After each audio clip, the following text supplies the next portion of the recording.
Welcome and good morning, my dear students. Once again, I welcome you to the DSCJ home classes. मैं हूं प्रताप गोरिया और आज मैं फिर से आपको ट्वेल्थ क्लास इंग्लिश का एक फिफ्थ लेसन पढ़ाने जा रहा हूं जो कि हमारे सिलेबस में है the scarecrow written by Satyajit Ray. तो सत्यजीत राय एक शांति निकेतन यूनिवर्सिटी के स्टूडेंट रहे जो कि राजेंद्रनाथ टैगोर ने बनाई थी। और वो बहुत ही एक इंटेलेक्चुअल और एक्सेप्शनल टैलेंटेड फैमिली से थे, बंगाल के रहने वाले थे, ये फिल्म मेकर भी थे और एक बहुत ज़बरदस्त किस्म के राइटर भी थे। तो स्टोरी में उन्होंने सबसे पहले मेन कैरेक्टर तो जो स्टोरी का मृगेंको बाबू, जिनका पूरा नाम था मृगेंको पादिये, मृगेंको शेखर मुख्योपाध्याय। तो इन्होंने इस कहानी में बताया है कि उनको किसी एक कल्चरल फंक्शन में बुलाया गया था दुर्गापुर में। वो अटेंड करने के लिए जा ही रहे थे, तो उन्होंने पहले ट्रेन की टिकट्स वगैरह देखी, सारी टिकटें फुल थी, अब जा नहीं सकते थे। तो लास्ट में उन्होंने ये डिसाइड करा कि अब मैं ट्रेन से नहीं बल्कि अपनी ही कार से निकलूँगा। तो अपने ड्राइवर को वो पहले से कहते कि भाई गाड़ी में तेल शेल चेक कर लेना, हमें गाड़ी से ही जाना होगा। तो इस चीज़ पर उनके ड्राइवर का नाम था सुधीर। वो इतनी अटेंशन नहीं लेते हैं, वो थोड़े से अपने मस्त अंदाज में कहते हैं कि नहीं होगा तेल शेल। वो चले जाते हैं और जब पहुंच भी जाते हैं फंक्शन वगैरह अटेंड करने के बाद, जब वो वापस आ रहे होते हैं तो अचानक से एक जगह पानागढ़ पहुंचने ही वाले होते हैं कि गाड़ी में पेट्रोल ख़त्म हो जाता या कोई जो समस्या आ जाती है। तो उनको रुकना पड़ता है वहाँ पे, और वहाँ पे वो थोड़ा सा अपने सर्वेंट पे गुस्सा हो जाते हैं। तो कहानी यहाँ से शुरू होती है, हम थोड़ा सा पढ़ेंगे। तो आप सभी लोग टेक्स्ट बुक को अपने सामने रखिए और उसके बाद हम टेक्स्ट को रीड करके थोड़ा थोड़ा जल्दी में पढ़ेंगे, क्योंकि ज़्यादा ड्यूरेशन वाली वीडियोस को अपलोड करना थोड़ा सा मुश्किल हो रहा है। Read the story. Mriganko Babu's suspicions were confirmed just as they were about to reach Panagarh. His car ran out of petrol. The petrol gauge has not been functioning properly for a quite while. He had pointed this out to his driver, Sudhir, before they set out this morning, but Sudhir had paid no attention. There had, in fact, been less petrol in the tank than the gauge had shown. What are you going to do now? Mrgengo Babu asked. I will walk to Panagar and come back with more petrol. Sudhir replied. How far is Panagar? About 3 miles. तो इसमें कहते हैं कि मृगेंको बाबू को पहले से ही शक था कि कार में पेट्रोल कम होगा, इसलिए उन्होंने सुधीर को पहले से ही इन्फॉर्म करके रखा था कि आप पेट्रोल चेक कर लीजिए। लेकिन सुधीर ने कोई भी अटेंशन उसकी तरफ नहीं दी, वो थोड़े से मस्त रहे। और जो मीटर था गाड़ी का, जहाँ से पेट्रोल के बारे में पता चलता, पेट्रोल गैस वो भी ख़राब हो चुका था। वो पेट्रोल सामने तो शो कर रहा था अच्छा खासा, लेकिन उसमें एक्चुअली पेट्रोल नहीं था। तो फिर जब वो वहाँ पे रुके थे तो मृगेंको बाबू पूछते हैं कि आप क्या करने जा रहे हो? तो सुधीर कहता कि ठीक है, मैं पानागढ़ चले जाता हूँ यहाँ से और वहाँ से पेट्रोल लेके आ जाता हूँ। फिर मृगेंको बाबू पूछते हैं कि कितना दूर है? और कहते हैं कि वो यहाँ से सिर्फ और सिर्फ 3 मील की दूरी पर है।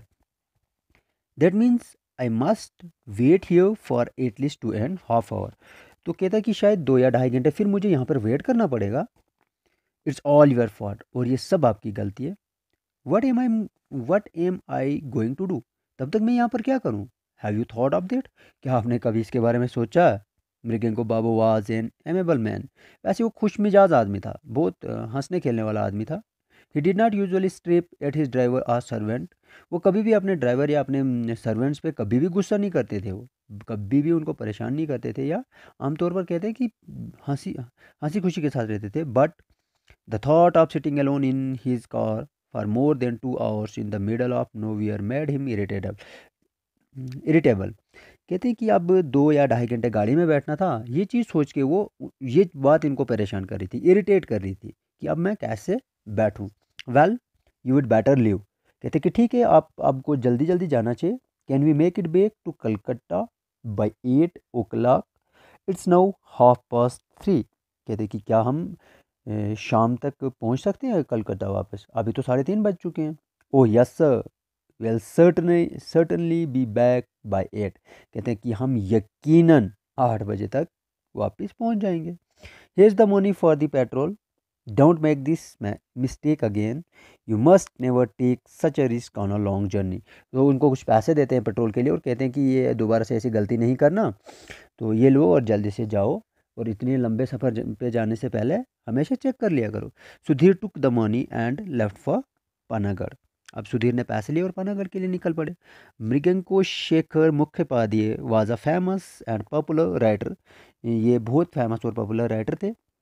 एक क्लब था दुर्गापुर में जहाँ पर उनको इनवाइट किया गया था एक कल्चर फंक्शन को अटेंड करने के लिए, ताकि इनको वहाँ पर फैसिलिटेट किया जाए। फैसिलिटेट का मतलब मुबारक दी जाए, इज़्ज़त दी जाए। इन्होंने बहुत अच्छे अच्छे वो कहते हैं कि ये राइटर थे, इन्होंने उस चीज़ के लिए फैसिलिटेट कर रहे थे।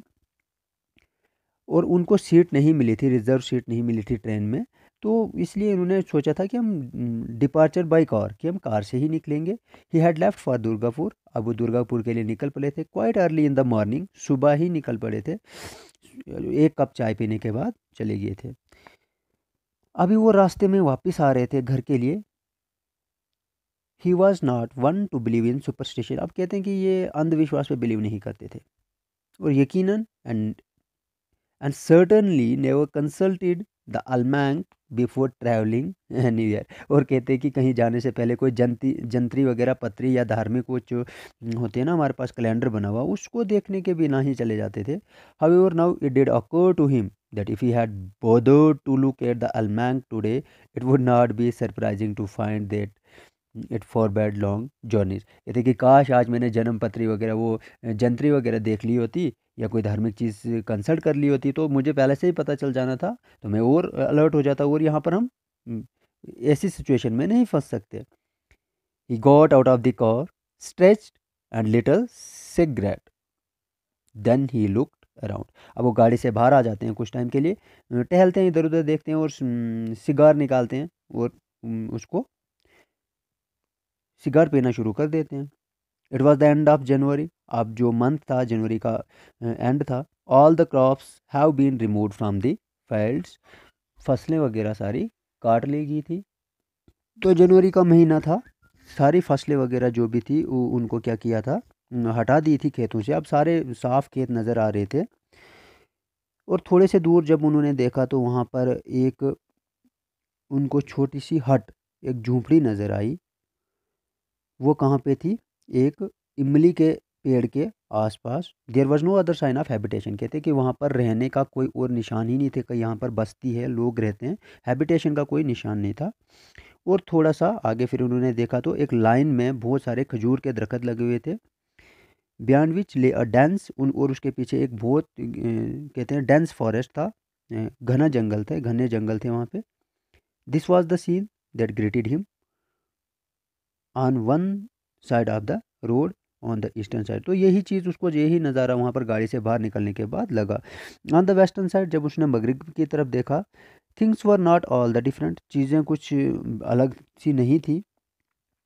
कोई 40 फीट की दूरी पर उसने देखा, वहाँ पर एक तालाब था, लेकिन उसमें कुछ ज़्यादा पानी पीने के लिए भी नहीं था।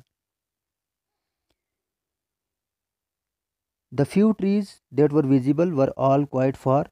कुछ जो ट्रीज वगैरह नज़र आ रहे थे वहाँ थे, वो बहुत दूर थे। एक्सेप्ट सम थॉर्नी बशेज, कुछ कांटेदार झाड़ियाँ थी। देर वर टू हट्स, 2 झूपड़ियाँ थी। But no sign of people, लेकिन लोगों का कोई नामो निशान नहीं था वहाँ पे। In the middle of the field was a scarecrow. और जब सेंटर में वो देखते तो scarecrow, scarecrow means आपको पता, खेतों में एक हम कौओं को भगाने के लिए लकड़ी रखते हैं, उसके ऊपर कोई जैकेट वगैरह या कपड़ा रख देते हैं जिससे कौवे डर के भाग जाते हैं, उसको इंग्लिश में स्केयर क्राउ बोलते हैं। तो मिडल ऑफ फील्ड था।